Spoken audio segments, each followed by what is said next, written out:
eu queria também lembrar, porque você foi uma figura muito importante, né, na luta antimanicomial, né, no Brasil.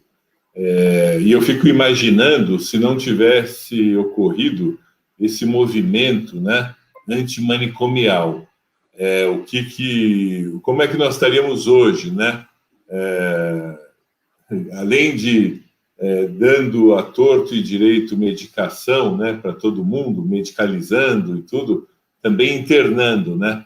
Então, eu queria que você contasse também um pouco dessa passagem aí, como é que você vê a questão, até aproveitando a pergunta da Solange Rocha, do Ibutume Consultoria de Saúde Mental, com esses retrocessos no processo civilizatório, pandemia, desmantelamento nas políticas que implementaram a reforma psiquiátrica, como que você vê os caminhos da saúde mental hoje, né, no Brasil? Acho que é importante contar um pouco esse histórico também, né? As pessoas obrigado. Então, quando eu comecei esse período que eu falei, final dos anos 70, tinha um professor que é alagoano, mas que foi coordenador de saúde mental de São Paulo, chamado Luiz Cerqueira. Afetivamente, nós o chamávamos de Cerqueirinha. E o primeiro CAPS, primeiro Centro de Atenção Psicossocial, que é um serviço, digamos, emblemático dessa nova organização do campo da saúde mental, né? A ideia da atenção psicossocial, de pensar não só o psíquico ou o psiquiátrico, o biológico, o médico, mas o sujeito, né, nas suas circunstâncias, né, como dizia Ortega y Gasset, o sujeito no seu contexto, a ideia do psicossocial. Esse primeiro CAPS brasileiro chamou CAPS Luiz Cerqueira. E o Cerqueira tinha um livro, teve um livro chamado Problemas Brasileiros de Psiquiatria Social, e que nos dava um cenário da psiquiatria. É um cenário gravíssimo. Nós tínhamos quase 100 mil leitos psiquiátricos no Brasil. Chamar de leito é uma forma, digamos, generosa, né? Porque eram pessoas internadas. O próprio Cerqueira dizia que vários desses hospitais tinham o que se denominava dentro de leito-chão. Ou seja, a pessoa dormia no chão, mas ela entrava no hospital, tinha leitos com mais de uma pessoa, duas pessoas, 3 leitos colados. Eu conhecia hospitais como o de Juqueri, o de Barbacena, né, que eram verdadeiras cenas de inferno. Né? O Juqueri, vocês de São Paulo, não sei se vocês sabem, Juqueri chegou a ter quase 30 mil internos. Você sabe o que é isso? Uma instituição com 30 mil internos. Tem um livro publicado recentemente, estou vendo a Fernanda Magana escrevendo aí, muito bom que ela esteja ouvindo, lá do Sindicato dos Psicólogos e da Federação de Psicólogos. 30 mil leitos, né, 30 mil internos, né, é uma coisa, é um campo de concentração das piores possibilidades. Né? 30 mil, nem uma cidade brasileira, né, Paulo? É uma cidade. Nenhum hotel 5 estrelas conseguiria manter uma estrela de qualidade numa situação dessa. Então, tem um livro tão recentemente publicado, chama Capa Branca, de um ex-interno, Walter Faria, com o jornalista Daniel Sonin. Eles falam que o Juqueri chegou a ter 30 mil internos. Vocês imaginam. E Juqueri, Barbacena, Colônia Juliano Moreira e por aí afora. Então, nós tivemos em torno de 100 mil pessoas internadas nessas instituições. A mortalidade era altíssima. O tempo de internação médio, você pega o que está internado um dia com aquele que está internado não sei quantos anos, soma todo, divide, uma média mínima. O tempo médio da Colônia Juliano Moreira é de 26 anos. Quer dizer, instituições que, não, evidentemente, não tinham nenhum objetivo de ser terapêuticas, eram locais de profunda exclusão. Né? Então, nós começamos esse movimento demonstrando que essas instituições eram locais de segregação, de morte, né? Morte social e de morte física. Né? A mortalidade era altíssima nessas instituições. E que era necessário ter espaços de tratamento que fossem inclusivos. Daí veio a ideia dos SECOS, que eu falei, importantíssima iniciativa, criação aí de São Paulo, né? Invenção internacional de São Paulo. Falei, nós tem várias experiências, oficinas terapêuticas, residências assistidas, os CAPs, etc. Mas esse modelo, essa forma de organização dos centros de convivência e cooperativas sociais de São Paulo, SECOS, são invenção paulista. E a ideia de que essas pessoas eram excluídas, né? E boa parte do que elas eram, não eram pelas suas patologias, mas pela exclusão que elas eram submetidas. Então, uma hipótese científica, até pode dizer que nós fizemos, é que se essas pessoas tivessem uma outra possibilidade de vida, de contato, de trabalho, de residência, de escuta, de relação, elas mudariam as suas trajetórias psicopatológicas, a história das suas doenças mudariam. Claro que nós nos inspiramos em vários autores para isso, em vários trabalhos internacionais, inclusive na França, na Itália, Inglaterra e tudo mais. E nós vimos isso na prática. Pessoas que estavam internadas há anos à tarde, dentro de uma instituição psiquiátrica, como aqui na Colônia, estava lá no prontuário, paciente com doença crônico-degenerativa, incapacitado de exercer as atividades mínimas da vida, de acordo com o caso da demência causada pela patologia.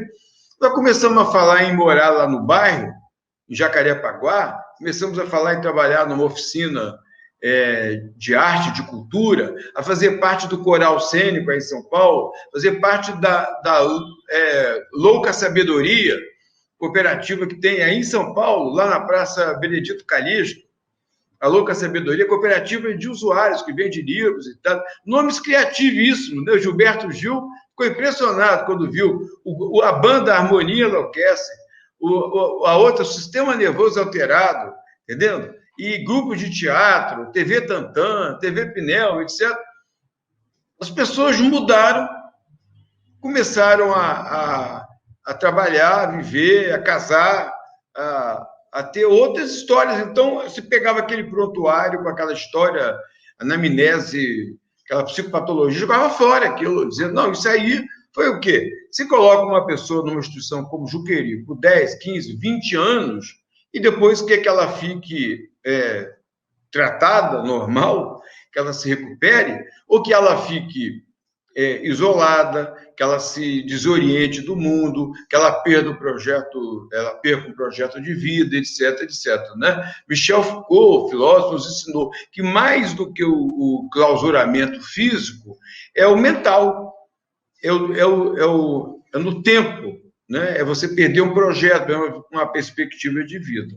Então, começamos o processo. Ao longo desses 40 anos, nós conseguimos que fossem fechados 60 mil dessas vagas, mais do que 60 mil. Muitas outras fecharam-se porque deixaram de ser um grande negócio para pessoas que tinham hospitais. Tinha um hospital privado aqui no Rio de Janeiro, em Paracambi, com 2.500 leitos pagos pelo SUS. Nós começamos aí o Ministério Público entrando e mudou o cenário, né? Mudou o Conselho Nacional de Saúde, toda uma outra forma de pensar o campo da saúde mental. Isso ia deixando de ser algo de mercado, mas muito ainda se mantém, muito se manteve, né? Eu fui uma das pessoas que lutou muito para que a gente tivesse uma decisão mais clara de fechar o restante. Ainda deixamos aí 25 mil leitos.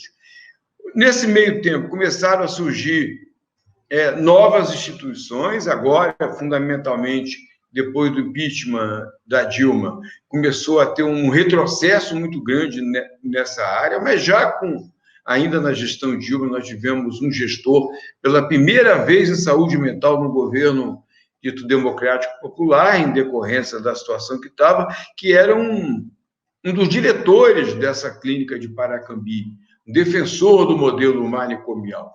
Nós, claro, mexemos com muitos interesses, né? Mas nós conseguimos criar milhares de centros de atenção psicossocial, oficinas de trabalho, centro de convivência, cooperativas de trabalho. São Paulo, eu ia muito na feira uma vez por mês, no Parque Mário Covas, tinha uma feirinha ali de economia solidária belíssima, de vários grupos, de várias cidades participando, com trabalhos da melhor qualidade, né? E grupos artísticos, culturais. Houve uma mudança, nós conseguimos demonstrar.